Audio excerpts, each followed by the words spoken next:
To understand why God does not simply eradicate Satan, we must look deeper into the dynamics of divine will, freedom, and the purpose behind allowing evil to exist.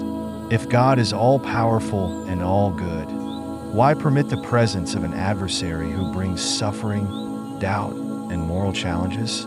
The answer may lie in the values that are foundational to God's design for creation, particularly the concepts of free will, growth, and authentic devotion. The origin of Satan, according to Scripture, was not as a force of evil, but as one of God's angels, imbued with a divine nature. His fall, however, was marked by a choice, a decision to rebel, driven by pride and a desire to be more than what he was meant to be. This decision, though it led to his transformation into a figure opposed to God's order, was an exercise of free will, an element essential to God's creation. By granting free will, God set in motion a reality in which loyalty, goodness, and faith could only be genuine if chosen freely, not compelled. Destroying Satan at the moment of rebellion would have signaled the removal of choice, undermining the entire principle of free will. Without choice, love, faith, and moral responsibility would lose their meaning. Satan's continued existence serves as a catalyst for human growth and faith. The trials and temptations he introduces allow individuals to confront their inner conflicts, wrestle with moral decisions, and choose, sometimes with difficulty, to pursue goodness. For example, in the story of Job, Satan's role as the tester of faith brings profound suffering, but also reveals Job's steadfastness and trust in God. Through trials, humans come to realize the importance of virtue and integrity, values that would have little significance without the presence of evil as a contrasting force.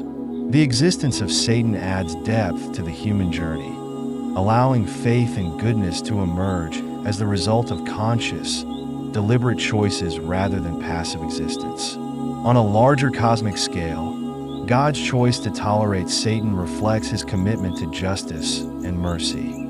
The divine plan extends beyond immediate actions. It embraces the vast, unfolding journey of humanity and all created beings.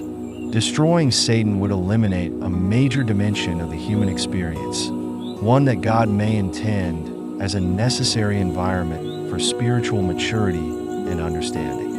From this perspective, evil is not an oversight, but an element permitted to enhance the understanding and pursuit of good. Additionally, God's patience with Satan may reflect his nature as a loving creator who embodies both justice and mercy.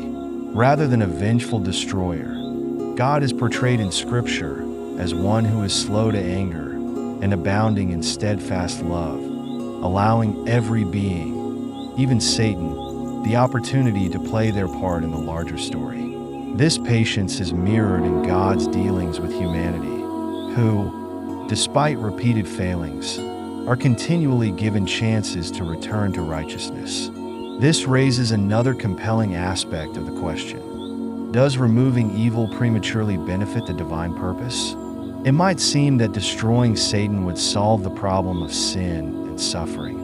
Yet this would bypass the role of human choice in shaping moral character. In a world devoid of Satan and temptation, faith would not be tested, and the journey towards spiritual growth would lack meaningful resistance.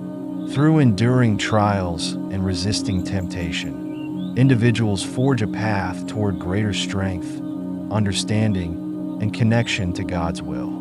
God's choice to allow Satan to exist highlights the vastness of his plan for redemption and reconciliation, one that, according to many interpretations of Scripture, ultimately ends with the triumph of good over evil.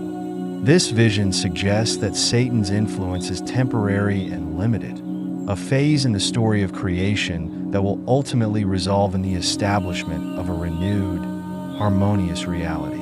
God's choice not to destroy Satan reflects a profound commitment to free will, human growth, divine justice, and a complex, redemptive plan for all creation. Rather than acting as a simple force for punishment or control, God's tolerance of Satan's existence allows for a richer, more meaningful human experience, one that makes genuine love, faith, and moral integrity possible through the freedom to choose good over evil.